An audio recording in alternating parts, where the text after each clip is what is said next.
Hello everyone, Krydax here, and welcome back to Kerbal Space Program RP-1. In our last episode, we pretty much finished out the early satellites program, but before we hit the check mark, I wanted to do the 6,000 kilometers downrange milestone, just because we get some good money for it, and by money I mean reputation, of course. You know, the math that we did says, you know, we get over 600 funds per reputation. So being below max reputation is, in a sense, wasting money. I mean, it costs us money to do the milestone, but 76 funds is going to give us like 40 grand over the course of time. Or 76 reputation is going to give us about 40 grand over the course of time, and it only cost us like 10 grand to make this rocket. So, you know, pays for itself in just probably a year or two. And we also, what else do we get for our trouble? I don't know, more confidence, I guess, but I don't have a lot of confidence in terms of like the actual human feeling. And that's why we took the lunar probes at just normal speed, because I don't really have any experience with these. So I figure we're just going to take it slow and it's going to be great. So let's go ahead and warp to our downrange experience here.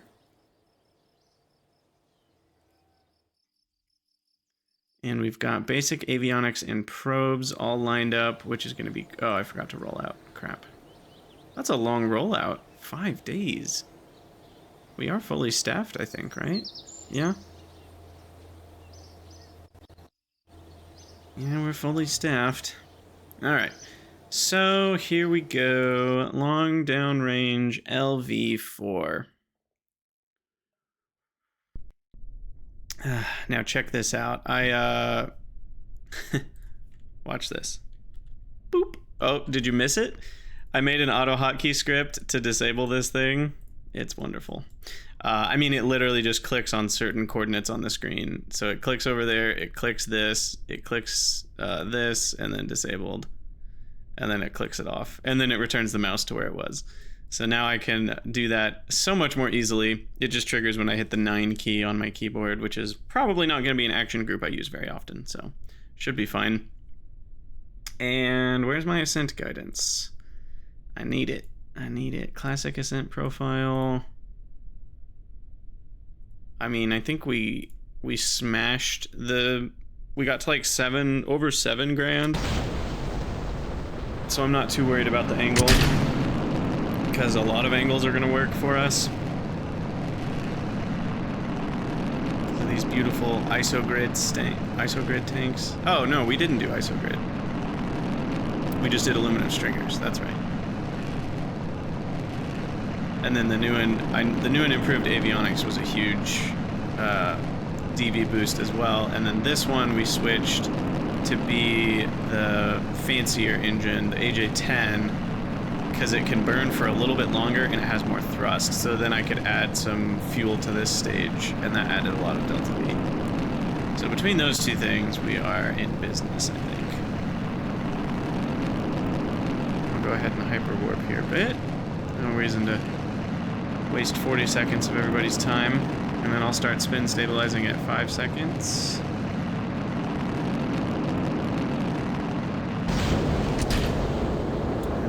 Separation with a little bit of a wobble, more than I'd like, but it's all fine. Alright, hyperwarp through this one, and final stage separation. Success. The flying pencil.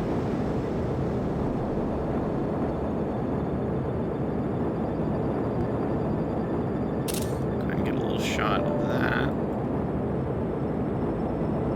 And off we go. You know, I should have put a science experiment in this thing. Probably, you know what? I'm actually thinking that's a good idea. What we could do is modify this to have the biological experiments and then to also survive re-entry. And then we can return bio experiments that get a lot of time and space. And that could be really helpful. And what do we got? Ascent stats here. Downrange distance is... not correct. We are not going to make it. Okay, I screwed up the angle then. I thought we could just leave it on any angle. I kind of just thought we had the settings correct already. I don't mind reverting this to launch because I just didn't take the time to simulate it. Oh my gosh. We were only 50 meters from finishing it. Yeah, this one I don't feel like reverting to launch is cheating because I could have just imagine this is the simulation. We just had this angle wrong. We just need the angle to be a little lower. Yeah, I thought that's the angle we had already set, but maybe that was loading from a different time or something. Because I thought we had already set it up for this launch, but maybe we didn't. I don't know. Oh, maybe it's because we lost so much delta V from this boil off issue.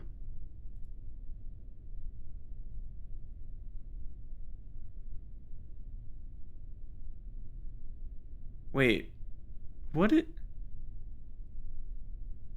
is happening? It's not boiling off. It's getting added. Oh, there's an air pump and a resource pump. Oh, all right. I'm just gonna launch faster, and we're just gonna ignore that. But that's good to know for future reference.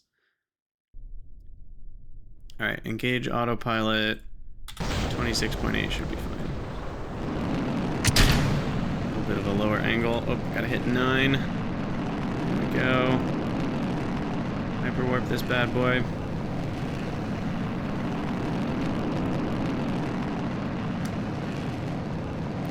Now there's a bit more of an aggressive angle. I also could start the altitude turn a little sooner than 5 kilometers. Maybe that's part of the problem.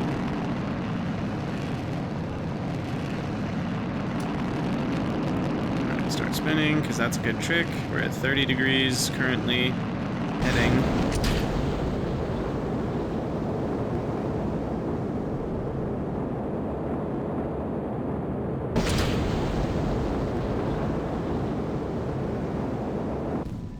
Okay. Yeah, that looks pretty good.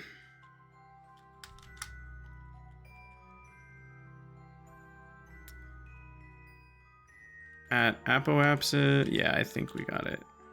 Oh yeah. Yeah, the angle was obviously the deciding factor here. We just didn't have it dialed in right. Easy peasy. Just go back to the Space Center. Yeah. Sweet, sweet, sweet. Okay, so that's done. And now we have a bit more reputation. And I will complete our program. And get some more reputation.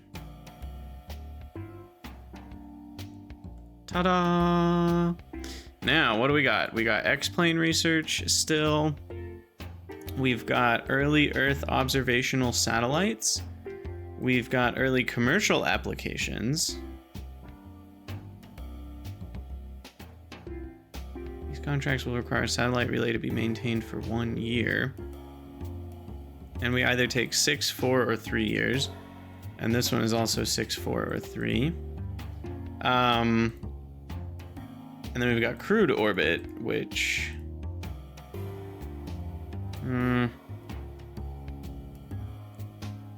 Should I make sure you start to train your crew about a year before you launch? Need to upgrade your astronaut complex to level 3. We're definitely going to wait on that one. I do want to kind of mess with planes at some point.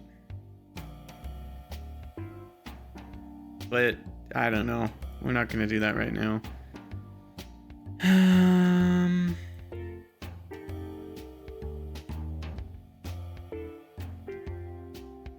What I might do is normal pace on commercial applications and fast pace on Earth observational satellites.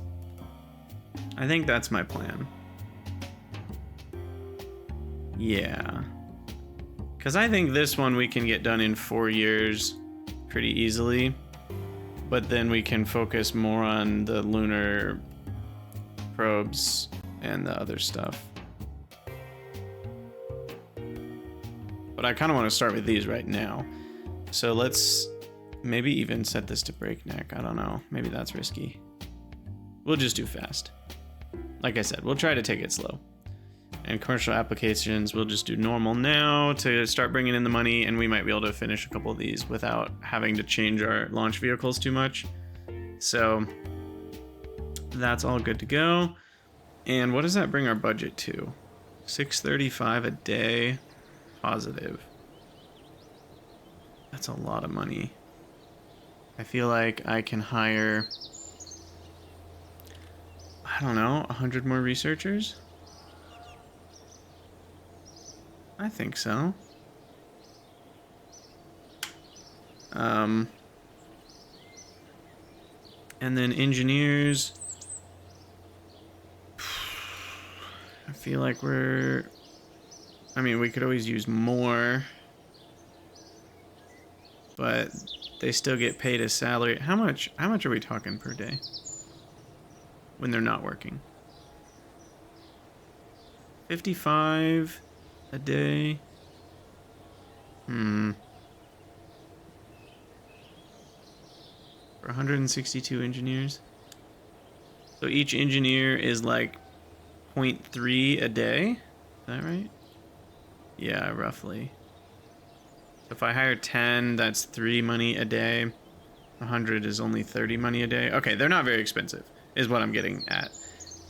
Because I just wanted to see if like we could have enough to fully staff both. And I'm just gonna say, let's go for it. It's wasteful. Whatever. We're rich. It's fine. Alright, let's start designing for the next mission. What is the next mission? So we've got the lunar stuff, which I'm gonna chill on for a moment. Reach orbital speed and return. So this is the early Earth observational satellites. This one's optional. This one's required. Infrared radiometer. Do I have that? I don't think I have that. I don't have that yet. Shoot. Good thing I didn't take breakneck.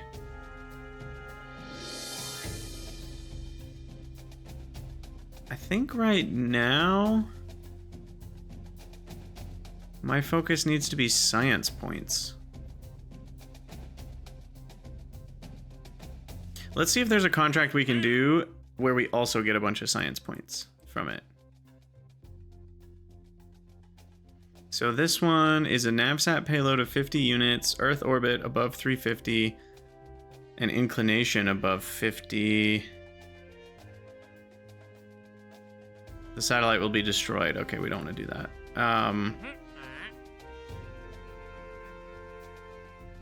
Early TV. I think we have both of these, right? Apo above 36 mil, though.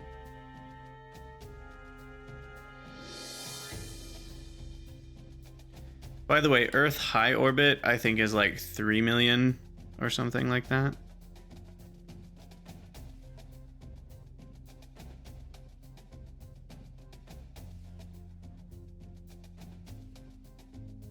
Okay.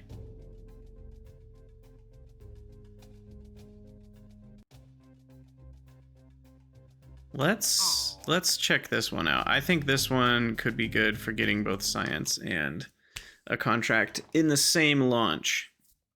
Because we already have the fire ant Atmo analysis. So we're going to move on to a new type of ant, the carpenter ant. Carpenter Ant 1. And that's going to go in a new folder. It can stay in light satellites. Maybe I don't need... Yeah, no, this is fine. I shouldn't have too many folders because then it just gets annoying. We'll have like the early program, like basically mostly pre-orbit, and then this is like early orbital stuff. So because it's a carpenter ant, those are more like a black color. So we need black paint for these guys.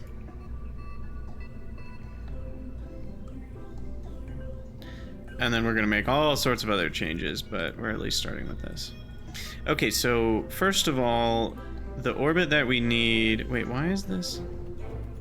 Okay.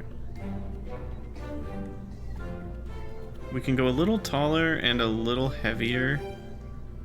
We have a 35-ton launch complex here.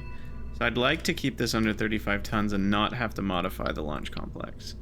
But let's think if we can make all this a bit more efficient. This stage right here, I think we can improve. I think the Scud is no longer the best engine we have. I was looking through the engines last night, just kind of derping around, and boy golly, is this thing insane. We might have to use this. Its wet to dry mass ratio is crazy good, and it has an ISP of 237, which is not bad at all. This is a solid rocket booster, by the way. And its TWR is 81. So between all of that, like, it's a really strong... I think it's the strongest booster we have. It's better than these baby sergeants, which are decent. And the cool thing about the baby sergeants is that you have these 11Xers, and you could put that around the 3Xer. And so that's a really cool trick. So I might do that at some point too, just because it's nice and compact. But really, these seem like the better way to go. For about 200 kilograms of solid booster, these are very, very strong. Anyway, let's work on the payload for a minute. I'll put this off to the side. So the payload needs to survive in orbit for 45 days.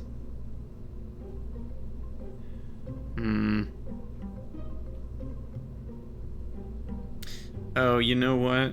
Hold on. I think we need to purchase the Tech Level 1 solar panels. Is that right? Oh, I haven't researched it yet.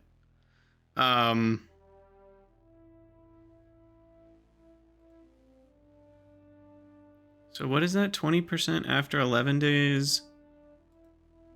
20% after 11 days. Cost 1,063 goes to 11.2, 863. So it's cheaper and lighter for the same power. And same degradation. Okay, and what about the next level? Way cheaper, more power, and slower degradation, but the same mass. But still, obviously, if there's more power in the same area, that's... Mass and power are kind of interchangeable, obviously. Like, power is kind of like reducing mass and cost at the same time. So the fact that the power upgrades by 50% is huge. So that one's pretty big, but we're going to work without that. Hinged solar panel. This does not track the sun. Okay, I was going to say, I'm like, when do we get sun tracking solar panels? Because that's going to be really nice.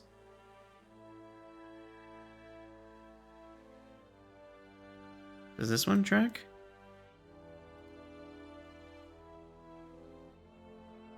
How do you know if it tracks the sun?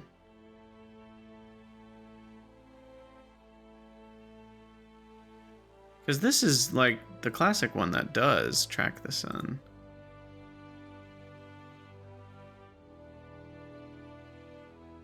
I'm guessing those all do, starting with this one. This is the first one that does track the sun. And this one doesn't.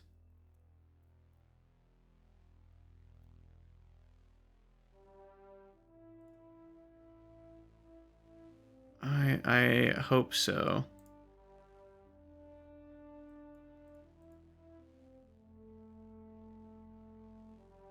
These do say sun tracking, though, on them. And they have a tracking speed. So maybe I'm wrong. Maybe the first one, these don't have a tracking speed. So that maybe means they don't. But how do we get all that way without tracking solar panels?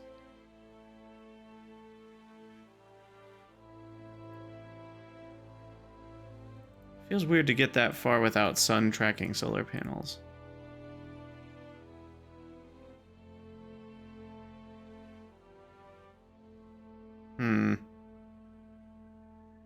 Well, it's a bit odd, I guess, but whatever. Anyway, what am I doing here? Designing, purchasing.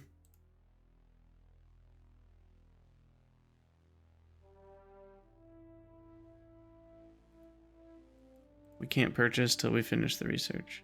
Okay. What I think we can do, maybe, is set... Can we set the tech level here?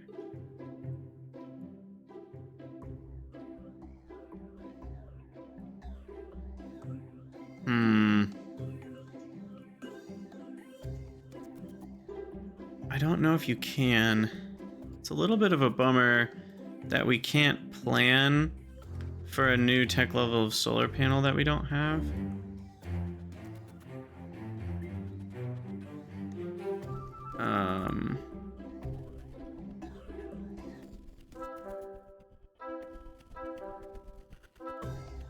But no, we can't select the tech level here.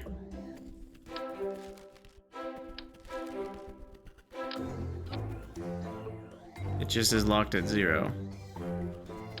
With a lot of the other things in RP-1, you can select a better tech level.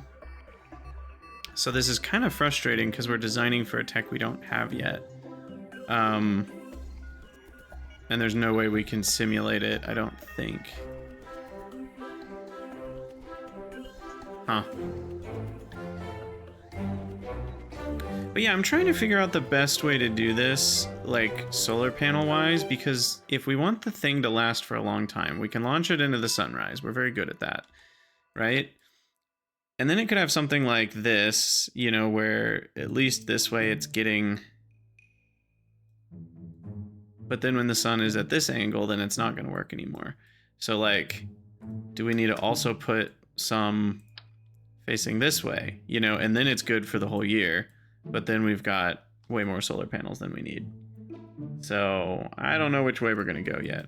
But the first thing we want to do is get all the science intact.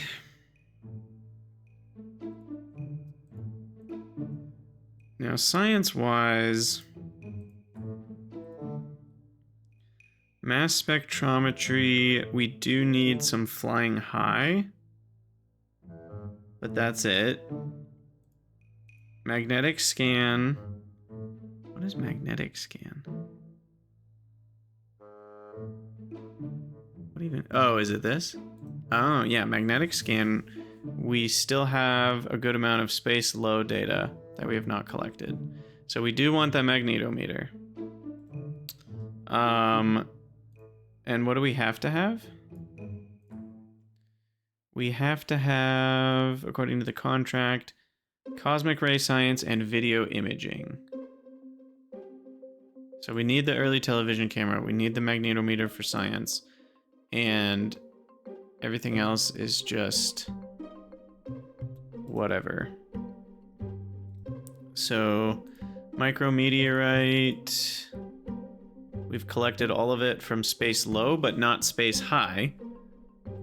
Pressure scan, you know, we haven't collected anything from space high. So we need all the space high things. So when we go to configure experiments, we've got barometer, thermometer, spectrometer, blah, blah, blah. Spectrometer. And we want telemetry report. Where's telemetry report? Oh, it's not an experiment. I'm dumb. Barometer, thermometer, radiation. I mean, I guess it just lets it be internal. We could place it on the outside too. Cost is only 33? Here the cost is 100. Are they cheaper to be internal?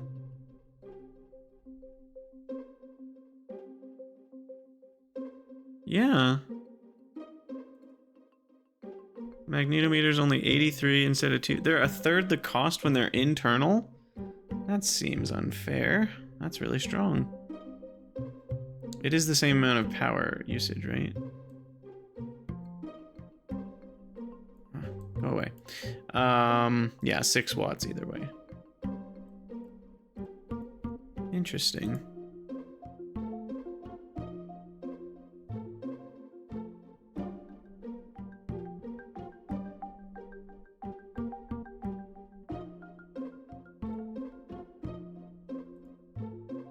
Okay, well, we'll put the micrometeorite in here. So pressure temp, spectrometry, and micrometeorite. So these 4 are already on it. So we still need the Geiger-Mullen counter to be external, which we already have. We got the micrometeorite. So I've got boom, boom, boom, boom, our internal. That one's external, that one's external, and this one's external. And these are all samples. Right? Yeah. So this is everything we need. Power-wise, we need to make sure the avionics is... Oh, I just realized we somehow deleted the rest of the launch vehicle. Crap. Well, there's a way to fix that. The avionics, we definitely want early avionics. And... I think 1500 is going to be more than enough. We might even go lower. Like, what if I did 1000?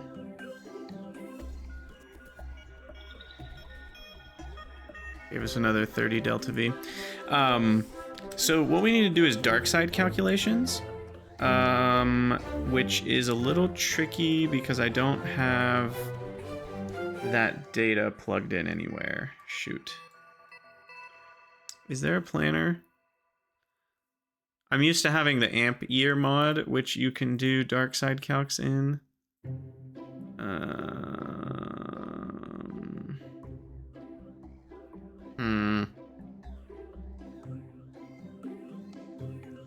Shoot. Well, this is where Google can help because we are playing real solar system. So, Earth orbital solver.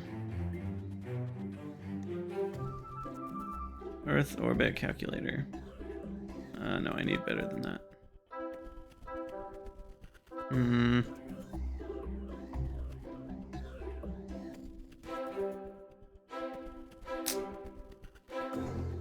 Shoot. Well, I'll be right back. Okay, I'm back. I decided to just find a calculator online for like orbital speed at various heights.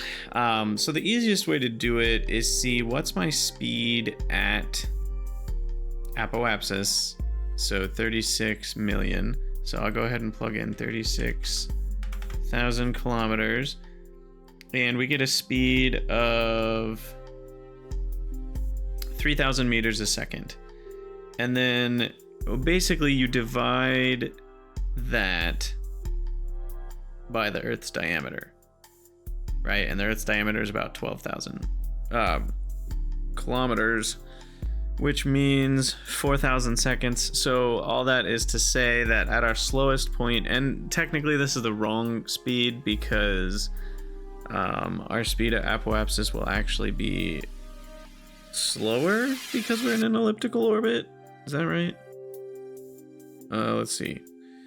If you're high in your orbit and you go faster, it raises. Yeah, so it's actually elliptical orbits give you the slowest at the top. So it's not fully accurate. I guess I think if I have 4,000 seconds of charge, we're fine. That's my bottom line. 4,000 seconds of charge. So all my experiments add together to 6. I mean, this one's going to be done in 20 minutes. So like, it's really the ones that run for like many days that I need to pay attention to. So this one's going to run for 6. And this one is going to run no EC required. And this one takes 0.1. So yeah, basically 6 watts is all we need. And 6 watts for 4,000 seconds is only 24 kilojoules. That's it. That's the amount of dark time side we need. And you can, yeah, I mean, our probe core is only taking 0.15 watts, so that's not going to be a problem. So as long as we have 10 watts of solar panel on every side, I think we'll be fine.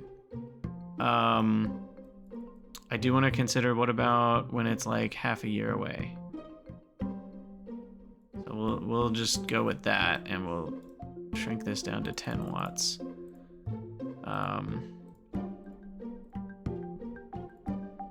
And I think that's more than enough.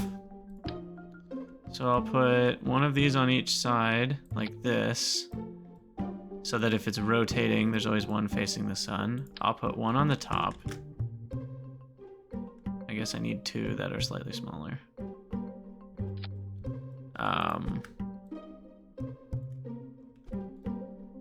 Width, no, length. Okay.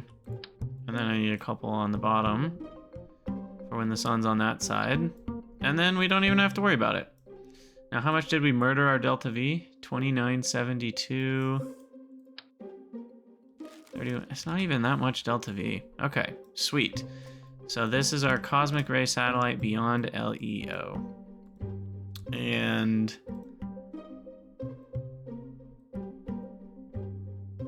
we'll maximize our delta V of this stage as we get more stages. Cool. Communication. You know, I have to consider this for the first time.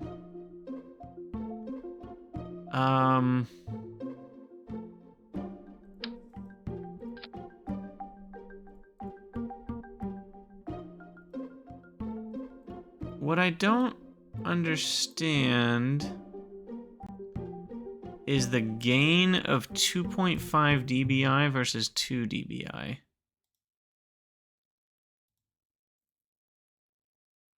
What does that mean? So, like, let's compare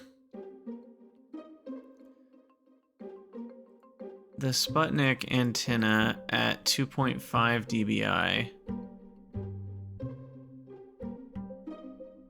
to the Communotron.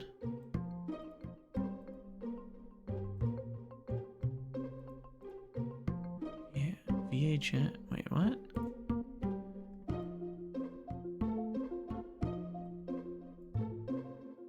How does that not have connection? Because it's on the wrong band? Ah. I thought VHF was longer range, though. That confuses me even more. Oh, it's just connected to a UHF station. That's why. LOL. Okay, so what I want to do is get this to a range where it's starting to get iffy. 10 megameters, 100 megameters. Okay. So then 100 megameters, VHF, 30 dBm. So now let's look at this other one. 100 megameters, VHF, 30 dBm.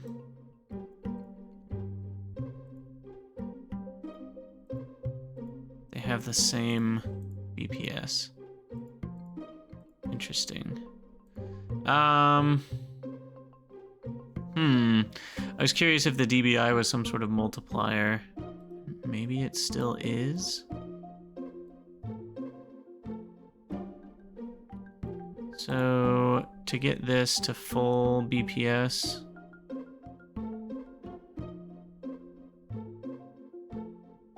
it's right at 37. To get the Sputnik,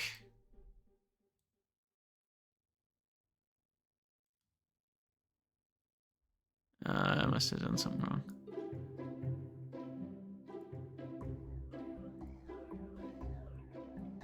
It's not changing.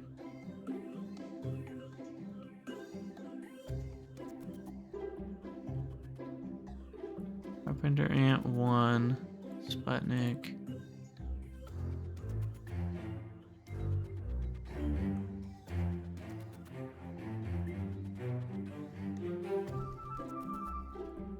Okay, well, why is it not live updating? That's weird.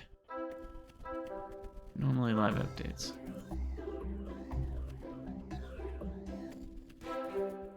So at 34 dBm, no, at exactly 35, it manages to get 6 BPS.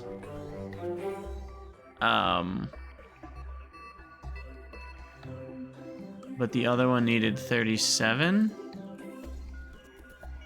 Is that right? Yes. Okay. No, wait. No. Oh, no. No, it's exactly the same. Okay, I don't know what this dBi is then. Totally don't understand.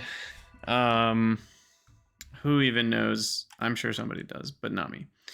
The important part is, what about our avionics communication in the first place? Can we just use that one?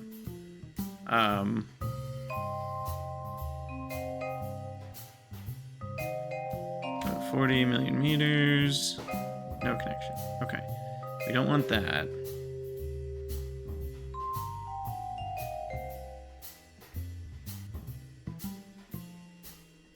We definitely need a VHF connection here.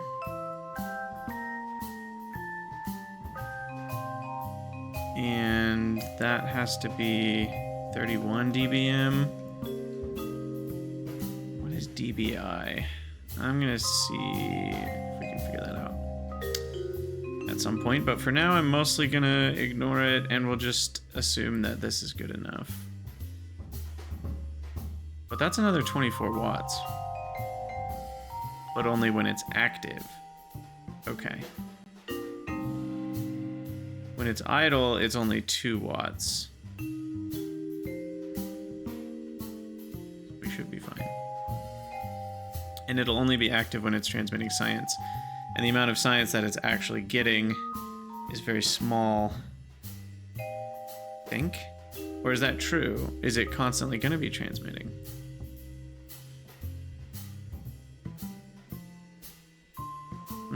The data rate is 8 bits a second. And so if we can transmit 13 bits... why is this so hard to do the math? If we can transmit 13 bits... Not what I wanted to open. Then... And we're going to be using 8 of those. Then we're going to need about half the power, so that is another 12 watts. Shoot. It's going to take more power to transmit this than anything else. Interesting.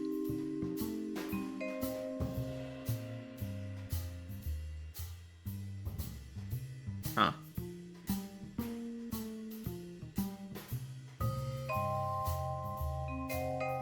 I'm very curious about how this all works. And then there's different tech levels. We only have tech level 1 right now. All right, I'm gonna pause the recording real quick and see if I can figure out what the dBi thing is all about. Okay, I'm back. I have discovered through Googling and asking people on the Discord, basically it is more power. You can get a little bit further.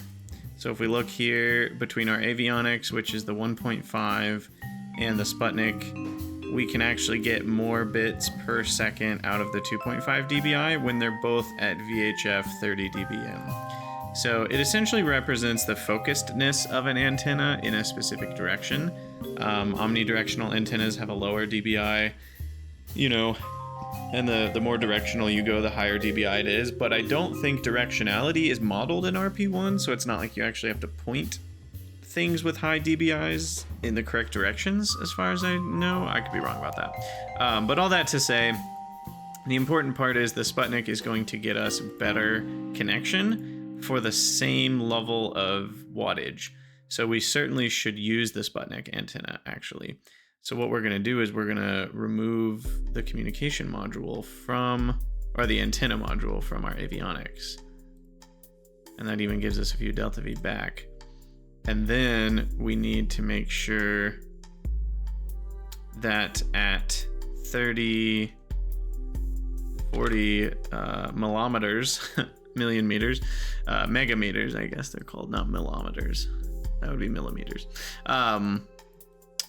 That we are connected and good to go at whatever level of dBm we can manage. So it looks like, I mean, I'm okay with it going a little bit slower at max distance because it's going to be able to accumulate inside of the, you know, the minimum distance is going to be just like 400 or 300, you know, kilometers. And I mean, we could have 0 dBm and we still have connection at 3 megameters. So I think sticking to something like 10 dBm is fine, because for a lot of its orbit, it will be close enough that that'll be fine. It'll just have no connection when it's a little bit further away. I do wish... Whoa, that's a lot of data. Holy crap, holy. I do wish there was a second thing you could click that would show you rather than having to type in the max distance, you could just see a graph, you know, where it would show you the bit strength over distance, rather than having to like constantly change this to see like, when does it start connecting? Is it at 10? It does look like at 10 it's connected. At 20 megameters it's not connected. So 15, 12. Okay, so somewhere around 12 megameters it will reestablish connection, and then that'll only get stronger as it gets closer. So every time it does a loop, it'll be able to transmit all the data, because it can transmit faster than the magnetometer's collecting it anyway. And it's going to be in Earth space low for a while, so this will actually stop collecting science at one point. So yeah, all right, that's all good. I just wanted to make sure we understood what we were doing with the antenna stuff, because we're going to need that for all of our lunar missions as well. So that feels good to have that figured out. You guys are like, what have we actually done in this episode? The answer is kind of a lot, kind of not much. Welcome to messing around in RP1. But yeah, I mean, this is pretty much it. We've got the payload ready, and now we just have to make sure there's enough delta V underneath it. So we'll save this, and now I'm going to open Fire Ant 4, merge, and then we should be able to connect it to something. Oops.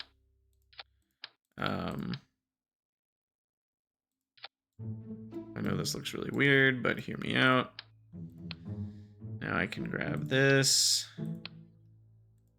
delete that, keep this. And now we've got our ship, or rocket, or launch vehicle, or whatever we call these things. But it does not have enough delta V, probably because it's staged incorrectly. So let's make sure this is all right. And we're probably going to put a new stage on for the Scud thing, don't worry.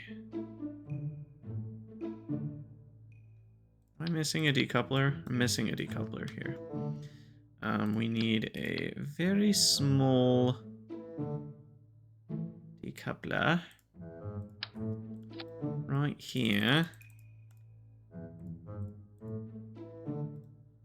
Like that. And that that one will be the final decoupler.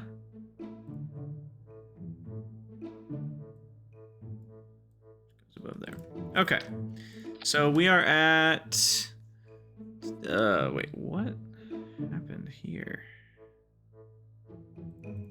It does weird things with the fairings. Okay, 10,250 delta V.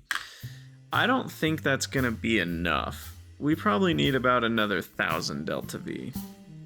In fact, I have my calculator pulled up. If I'm at 300,000, that gives us a speed of 7,700. And then if we raise our apoapsis to 40 million, that puts our speed at 10. We need 3,000 delta V extra. Holy crap.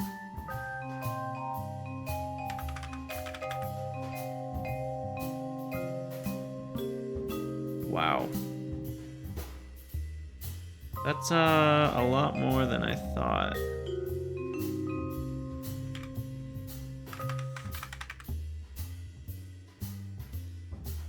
Jeez. Okay, this is gonna be harder than I thought it was. So, are these isogrid tanks? Okay, first thing I want to make sure is that these are all isogrid tanks. Wow, I'm wondering if I just need to start fresh on the whole launch vehicle piece, because this is going to be really rough. I think what we want is a better engine here. I was looking through our options and where is it? This one, the AJ10 was looking pretty good because it's got an ISP of 271, which is quite high. And the TWR is, you know, moderate at 41. The Scud was only 32, so that had a worse TWR and a worse ISP, which just makes it straight up, and it was heavier. And we don't need a ton of TWR on this stage anyway. So I'm gonna go with the AJ10 and we'll see how this looks. Oh, and the burn time is 115 versus 95. So we get another 20 seconds of burn time out of this bad boy. So all sorts of benefits. It does need high pressure tank, which this did as well. So that doesn't change anything.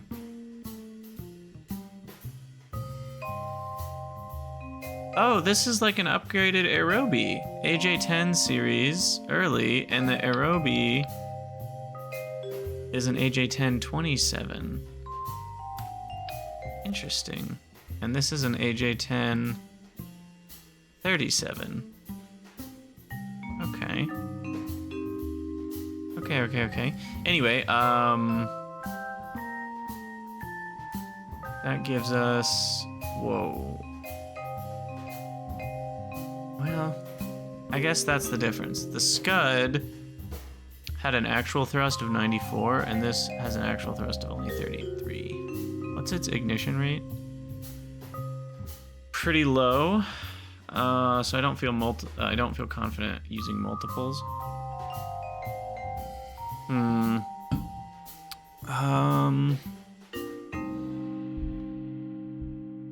What about this one? The X405. Ground support clamps. Okay, never mind. Only 226 ISP on that one. This one needs ground support clamps, I think, unless it has another mode. Nope, those are all ground ignition only. That one's not ground ignition only, but that's 1986 to 1991 research, so we're not going to see that for a while. Did this one have a non-ground support clamp option? Again, only the final.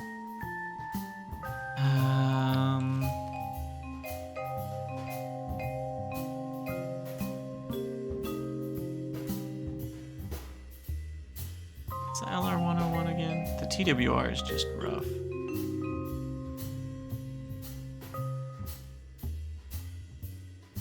And the ISP is what? 238? That's not even that great.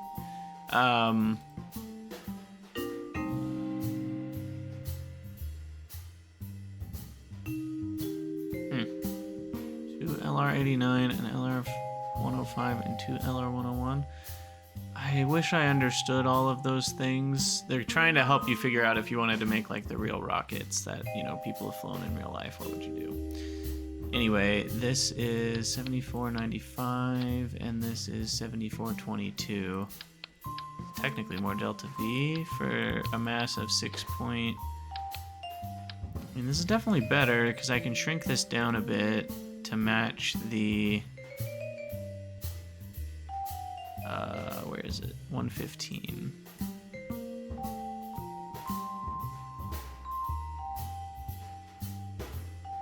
But then that total stage is only 1212. Delta V. Well, that's not great.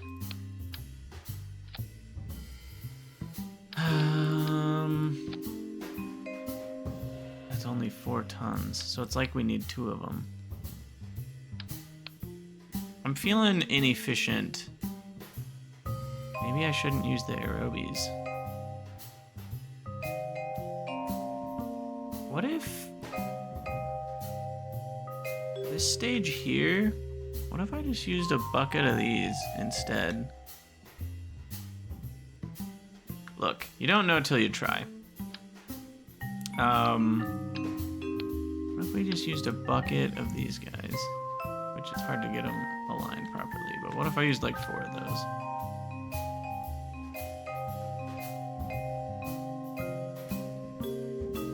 Okay, first question. How much delta V was this? 2403. So what I'd like to do is recreate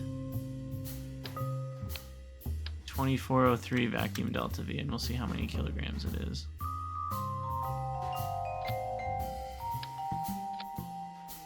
Okay, start mass 1762. 1751. They're basically the same.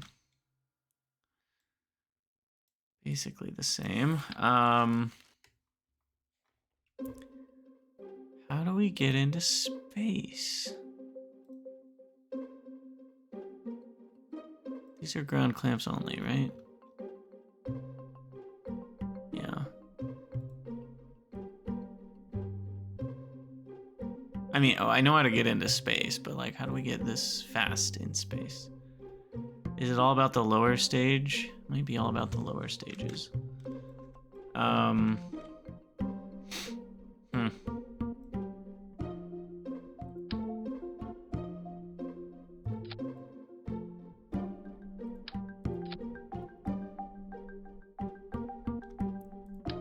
This one definitely seems like a winner. It just was a little more powerful. Am I doing 58 orbital rocketry? No. Not right now.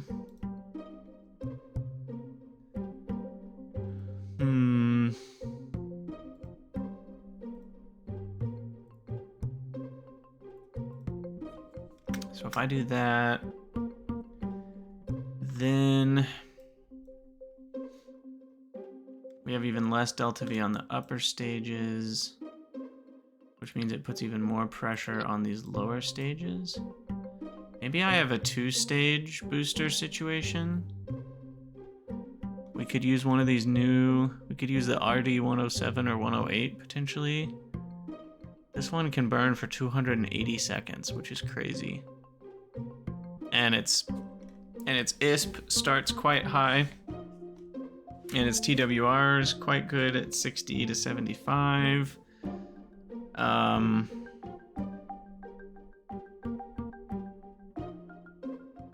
Or I could try this LR79 as a replacement for the LR43. This has a much longer burn time. I don't know. And can I upgrade this one? I can.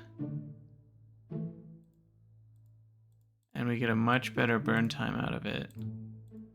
Okay, well, let's try that. Let's try the full LR43. instead of the 79. And then switch the tanks. And then its burn time can go for what? 135 seconds? So this might need to be a bigger diameter tank. It's 135 seconds. This is gonna have to be like way too long.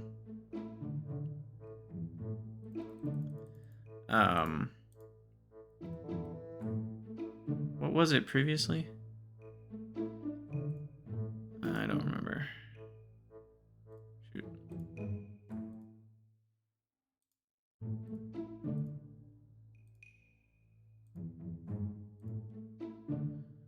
ISO grid. Where is it? HP. AL gridded tank 7.6. So this was what we had previously. Okay. And then we can ditch the Scud. I'm pretty happy with that choice overall. We get a little bit less Delta V on that stage, but it's so much lighter. I could even potentially... Are there any...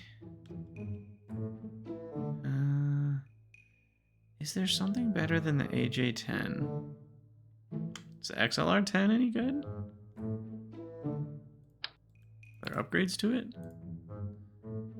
Nope. There's no upgrades to that. Oh, that's another ground support clamps one. Most of these are ground support clamps. They're not good upper stages. The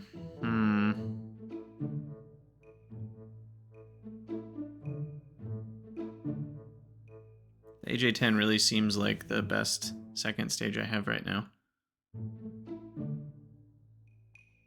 That's... I mean, are there any good upgrades to this? U2000.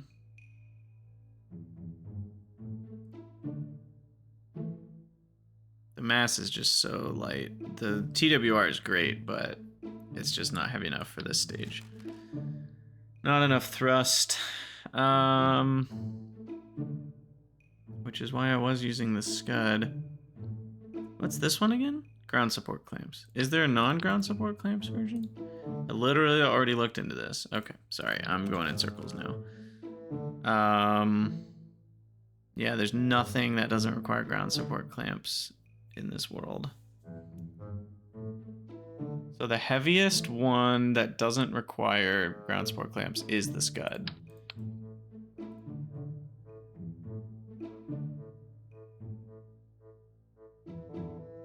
Huh.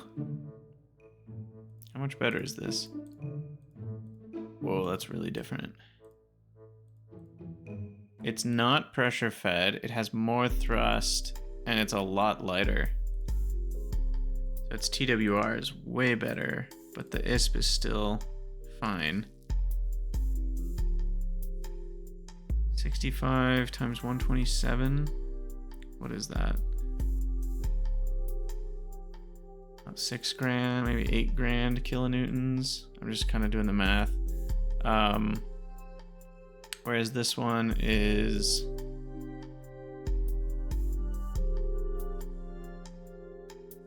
115 times 30. Only like 4 grand kilonewtons. Huh.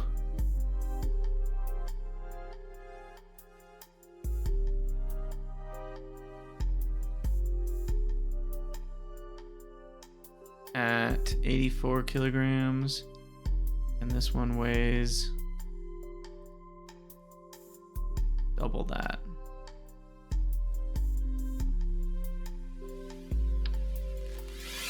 Interesting. I really wish I could cluster these, but the reliability is so bad that it already is probably going to fail, and if I have 2 of these, the chance that one of them fails is just massive. So I just don't feel comfortable with that failure rate. It does make the rocket a little bit shorter. Important.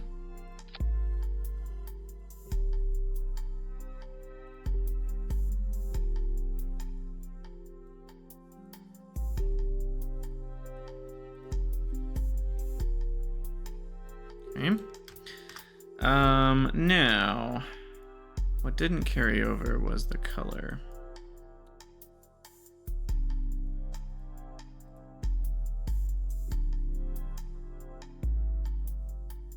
Recolor. Black.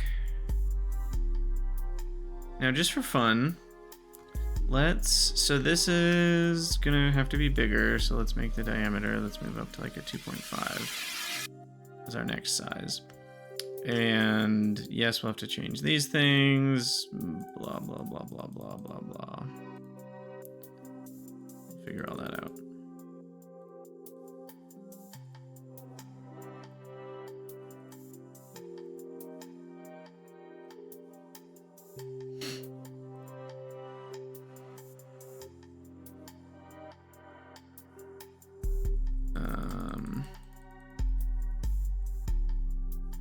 Okay, anyway, I also want to test this other engine.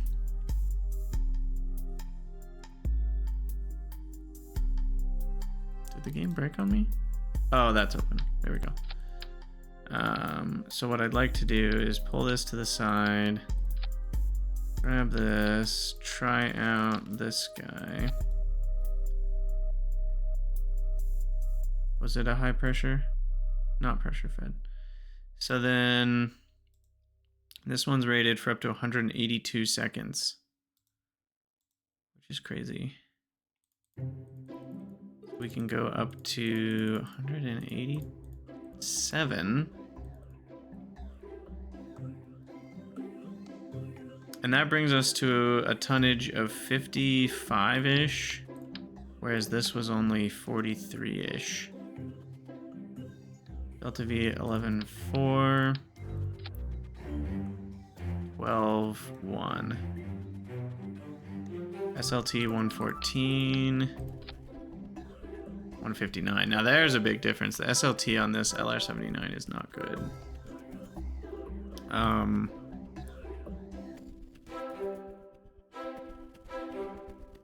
Huh.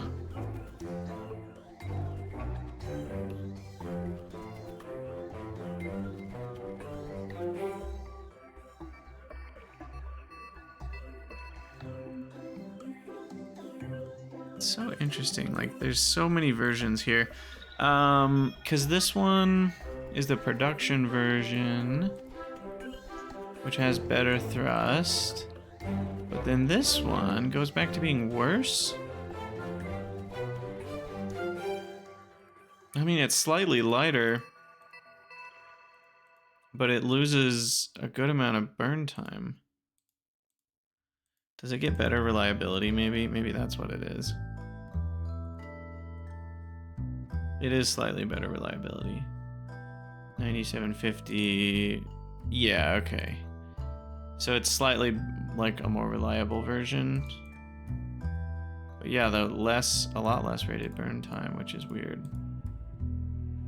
Now that one kind of makes up for it with better thrust again. So like the S3D should probably skip the NA9 and go straight to the NA11. Because you make up for the lost burn time in extra thrust. And the Delta V, or the ISP is actually worse as well for the NA9. Interesting. Okay. But then the S3 FH, is that better than the S3D? It is definitely, oh, it's a lot better. Wait, we don't get that till 1962 rocketry. Oh my goodness, and what is that? An NA13, a whole new world of burn time. Crazy. Okay, well anyway, we don't have any of those, we just have the S3. So if we were to use this one, the S3, I think it would, the unlock costs, wow.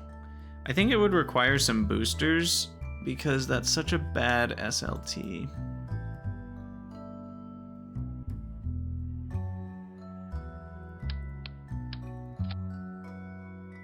Seems wiser to add boosters to this one because we're only dealing with 43 tons.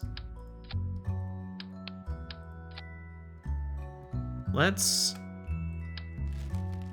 ditch that. Let's look at this one for a minute, and then we're gonna need an adapter here.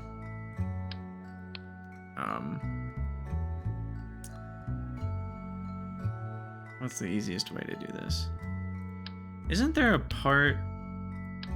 just a way to do this with legacy textures, or is it legacy shapes, or how does this work?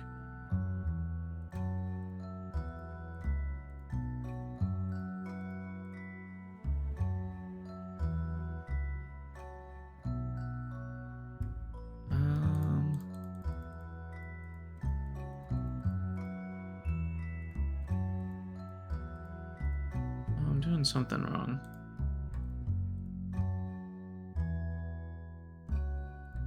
Shape, sides, no, where is that option?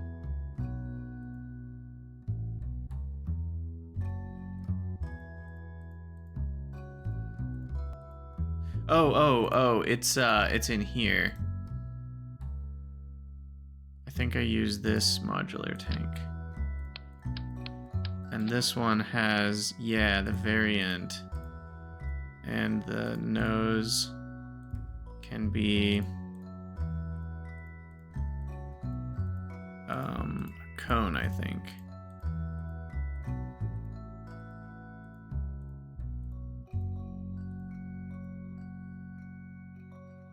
Yeah.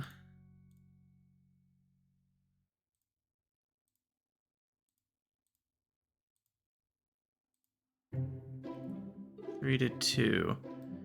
So 3 to 2, if we're going from a diameter of 1.8, we'd need to go to a diameter of 2.7.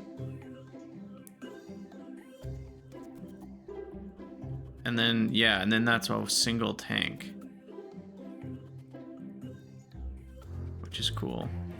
And we were looking at a length of about 7.6 meters.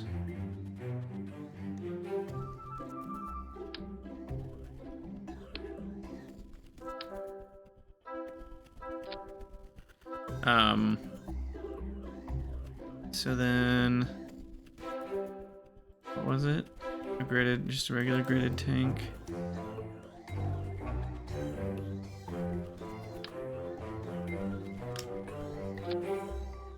Okay, there you go. And then we need it to hold how much RP-1? 11037? This one's holding too much. How is this one holding so much more? Oh, because it's a diameter of 2.7. That's how. Maybe a little shorter. What was our burn time? Burn time is 135.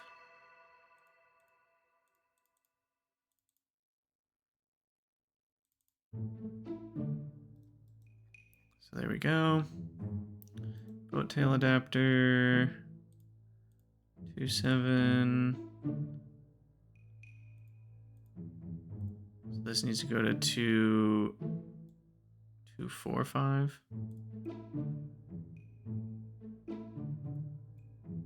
Yep, there we go. Extra height. Let's get that dialed in just right. Just a smidge more. And then the fins. Get those placed.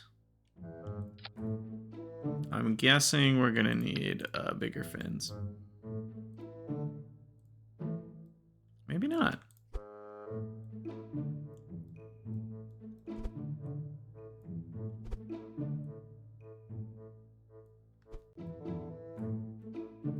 They look weird though, so I want bigger fins. Let's see. That needs to be a little longer. These need to be a little more out there. And then the little flappies need to be a little more extended. Okay. This might just do it. Let's find out. I hope you guys enjoy these planning episodes. I don't know if they're as entertaining to you or not. Or if you just like the action and I should just skip all this and go straight to launching missions.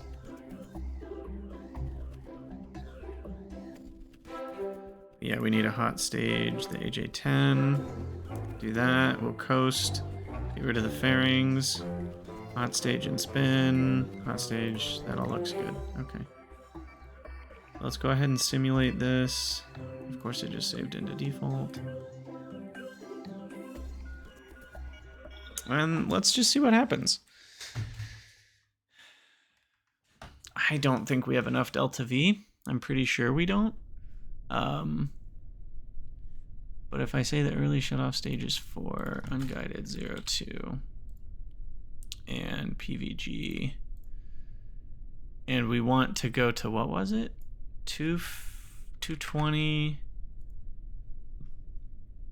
Yeah, I mean, I'll even just do 210 to 36,000 kilometers. Oh boy. It seems to have some spare delta V before any of the losses. Somehow that tells me it's not going to work.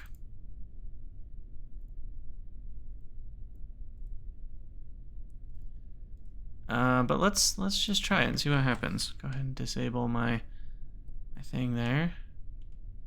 Oh, by the way, I have to be careful. Whenever I do this thing, click through does not prevent clicking through. So I need to make sure there's nothing in this area of the screen. Anyway, let's see what this does. Designing new stuff.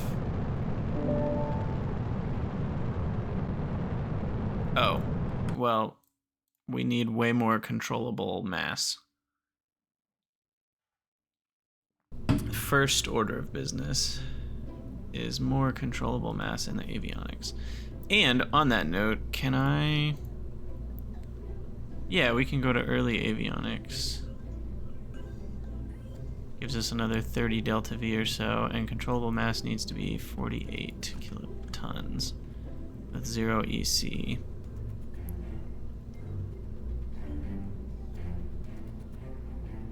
Does that work?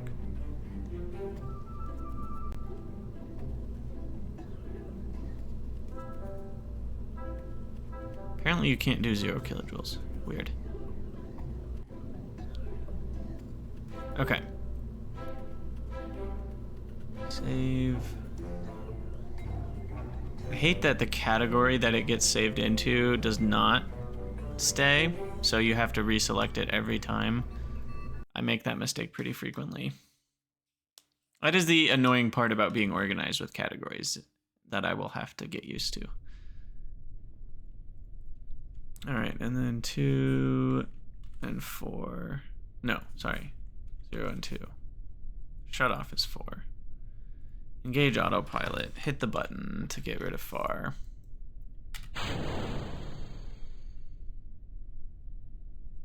What? Whoa. That was weird. The spool up time is like a million years. Alright, well, this thing should get to orbit. It's just a question of, will it be a big enough orbit?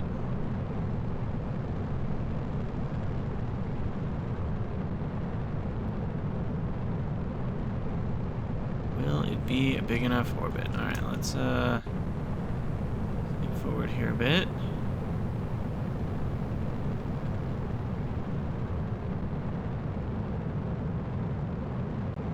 Ooh.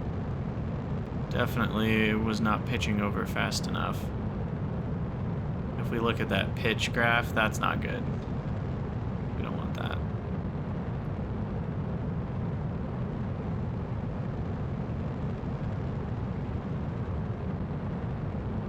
So we can improve on that. Pitch rate needs to be probably 1 degree or something. Alright, let's get forward a bit here.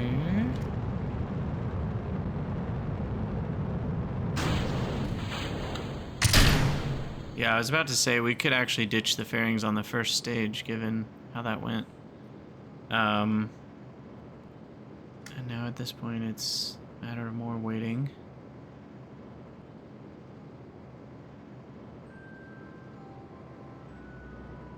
And moment of truth here.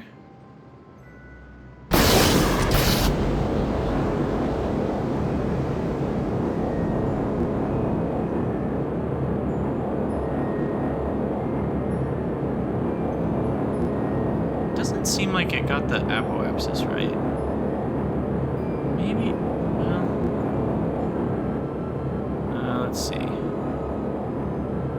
I guess the periapsis is going to end up behind us, so maybe it knows what it's doing.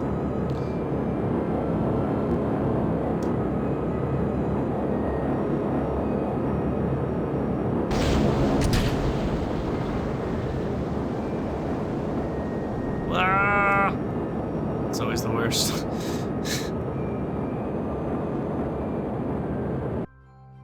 Okay, it got it almost exactly right. Would you guys look at that? I typed in 210 and 38K, and it got 210.3 and 37.9K. That is beautiful. Wow. It actually worked. The thing I don't know is how much delta V did we have extra. And I guess to do that, we can try the launch again. And this time, first of all, increase our pitch rate to, I'm going to go straight to 1 degree. And then this time I will pay more attention to our, how am I going to tell if it stages early? I guess we'll just pay attention to the autopilot, because it does update those numbers frequently. This number right here.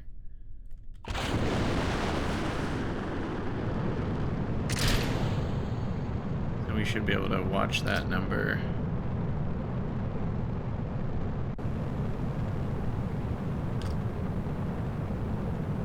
And then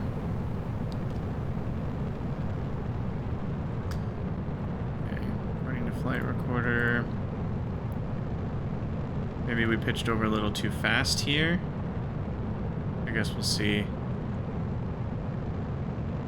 Yeah, I think this was a bit too much. We can go down to like 0.8.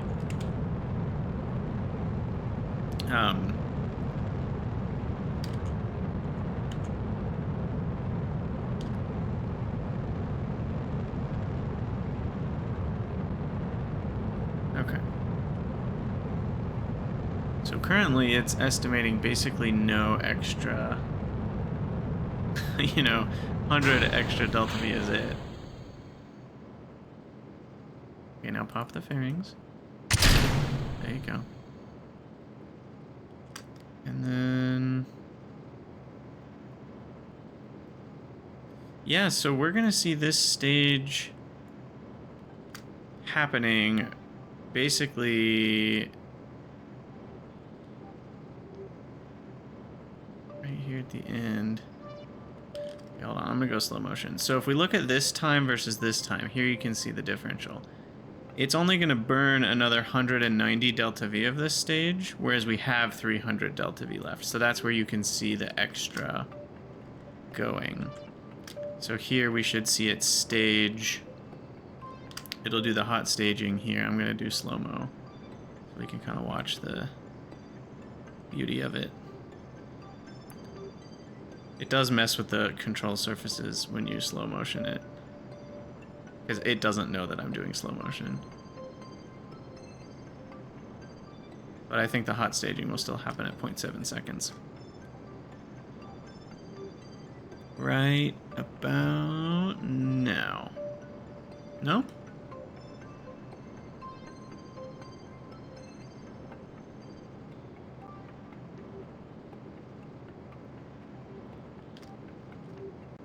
Did I break it with slow motion?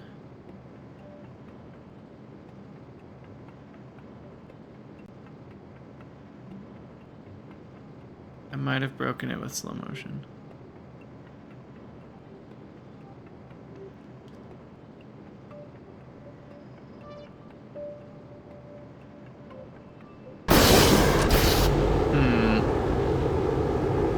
Let's see if it gets the right orbit, because it definitely did the full burn. It did not do an early shut-off stage.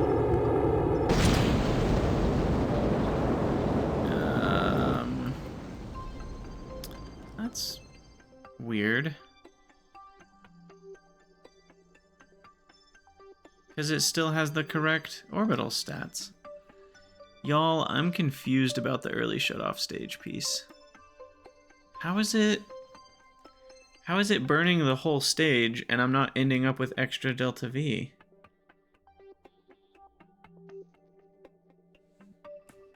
How is it doing that?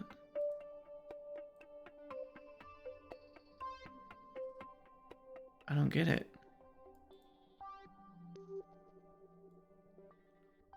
Huh.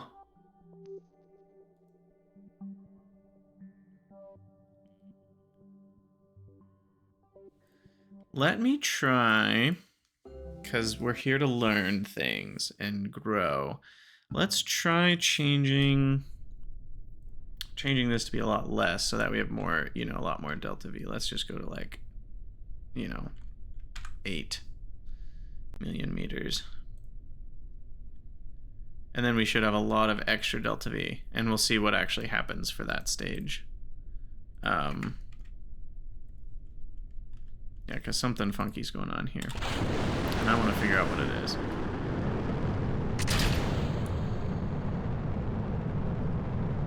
Because based on this method, it's only going to burn that stage for, 20 seconds or whatever.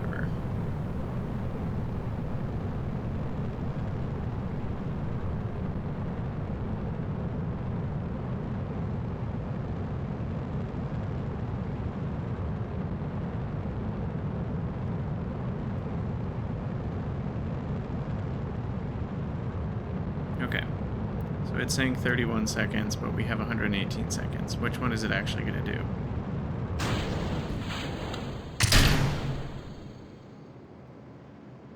So that's all right, and I'm not going to do any slow motion this time.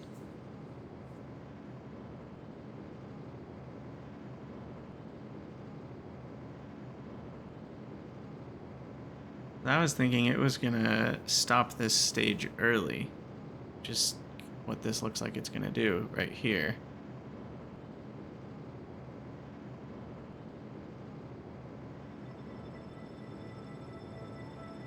But it didn't. It's still burning.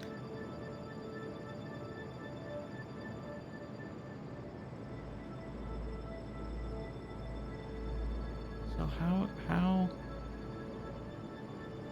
is it doing this?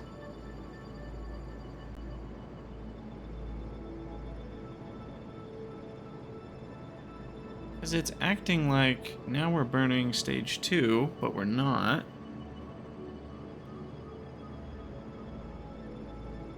I'm so confused by this method. But if I hyperwarp, it's going to burn through this whole stage. It doesn't waste anything.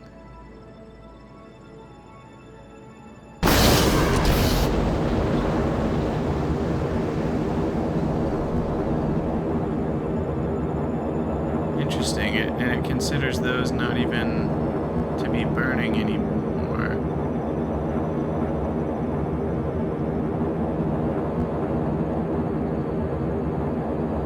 Huh.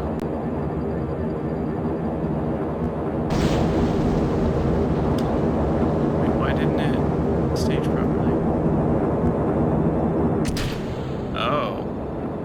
What the heck?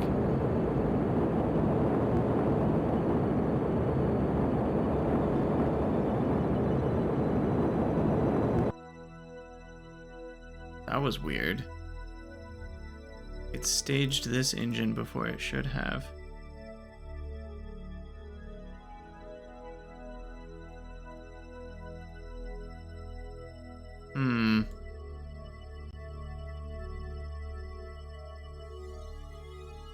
There were some weird things going on there, and the orbit is not as close as it normally would be.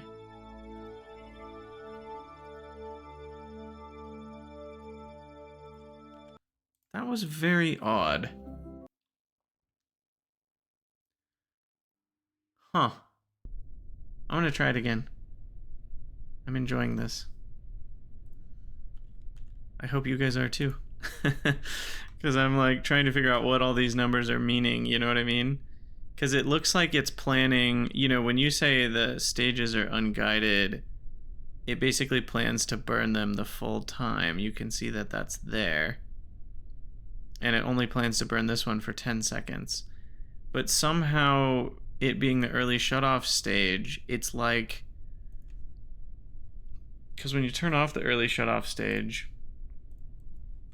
or if you set that to 0, then it's like that's the one that it will burn for less than full time. But it doesn't actually shut off the stage early, and that's why I'm getting confused.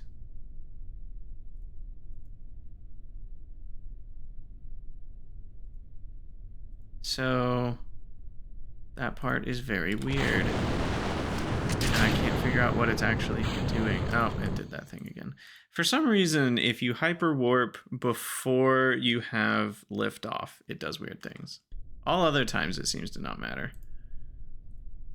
But specifically for liftoff, you gotta wait until it's detached and good to go, and then you can hyper warp. No issues.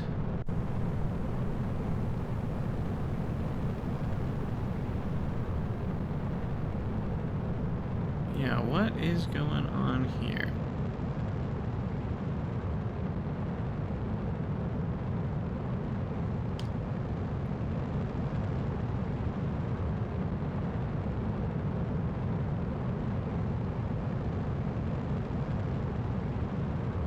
So it burns that whole one. Now we're on to only burning this one for 30 seconds.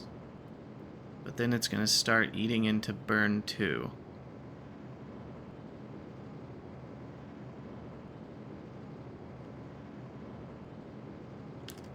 Okay, so now's the point where I would have thought... Yeah, it even says terminal staging.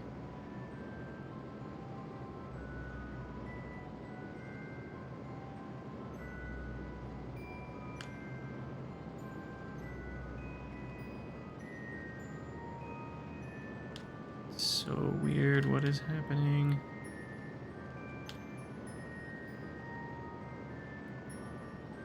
I mean, he's got these two to be timed almost exactly together.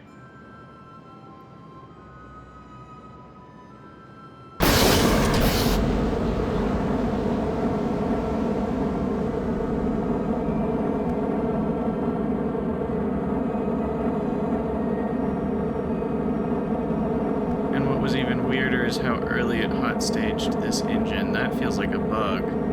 Because if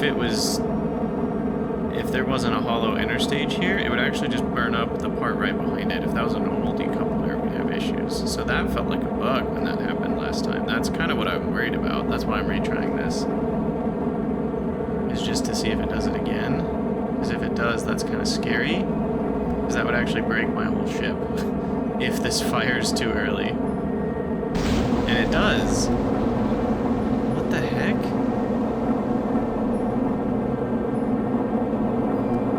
Okay, it's definitely doing something wrong.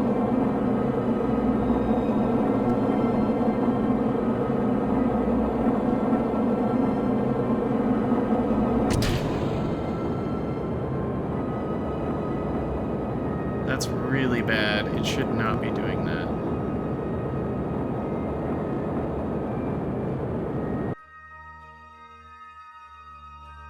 Why is it doing that? Well, if you guys know, definitely let me know in the comments. But yeah, all that to say, we've designed this for the mission, so I think we're going to call it an episode here. But as always, thank you guys for watching. Let me know what you think down in the comments below, and I will see you all in the next episode.